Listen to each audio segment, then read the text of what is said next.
ભૂગર્ભ જળના સ્તર નીચે જઈ રહ્યા છે. એને કારણે આપણા બોરવેલમાં ઉનાળાની જેવી શરૂઆત થાય એટલે પાણી ઘટવાનું શરૂ થઈ જાય અને ઘણી બધી જગ્યાએ તો પાણી સુકાઈ જાય. ઓન એન એવરેજ લગભગ 15થી 20% બોરવેલ દર વર્ષે સુકાઈ જાય છે. સરળ સમાધાન શું? આ દરેકના મનમાં મૂંઝવતો આ પ્રશ્ન.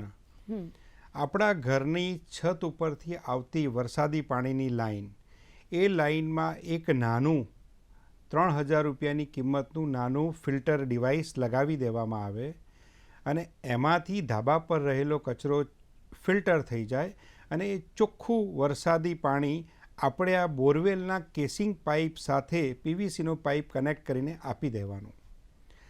આટલું માત્ર કામ કરવાથી દર વર્ષે નાના 1200 સ્ક્વેર ફીટનું ધાબું હોય તો લગભગ 60,000 લીટર શુદ્ધ વરસાદી પાણી એ બોરવેલમાં સ્ટોર થાય, જેનાથી બોરવેલના ભૂગર્ભ જળના સ્તર ઉપર આવે, બોરવેલના પાણીના TDS અને હાર્ડનેસ ઓછા થાય, બોરવેલની કાર્યદક્ષતા એફિશિયન્સી વધે અને એ બોરવેલ ક્યારેય સુકાશે નહીં.